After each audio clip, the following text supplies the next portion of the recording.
Welcome back to TJ Walker Interactive, where the reviews are in for this year's Academy Awards, and well, let's just say Anne Hathaway and James Franco should probably stick to doing movies. TJ Walker, the reviews are in, and without fail, most people have been beyond negative with their reviews of the hosting job of Hathaway and Franco. What are the dangers of an organization picking two people that are not associated and well known for doing a role that they were hired to do? Well, two main things here.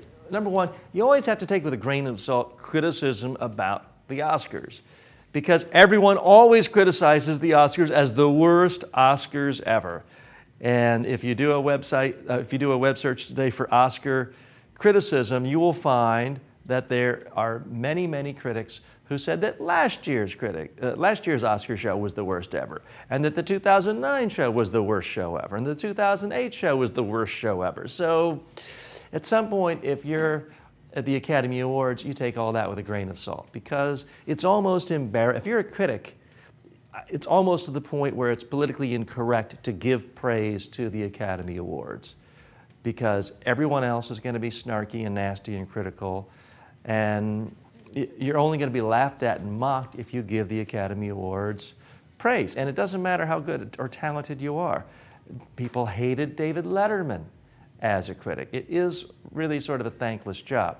Now, having said all that, I do think that the Academy Award made a serious blunder by not hiring people who have experience talking live in front of an audience, unscripted. I mean, that's what it is. Now, certainly some of it has to be scripted, but what really makes magical moments is when a host can do a quick riff off of what was just said. That comes from comic timing that can only be honed through thousands and thousands of hours of appearing live in front of audiences doing stand-up comedy.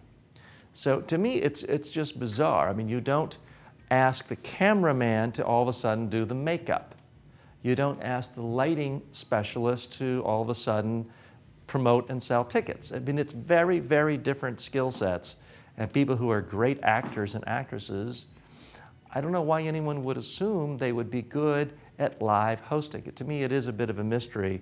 Prediction, next year you are going to see a return to someone who is very comfortable doing live comedy and live emceeing, whether that's going all the way back to someone like Billy Crystal. I mean, they can't dig up Bob Hope, but they certainly could get someone like Billy Crystal. A lot of people liked his appearance this year.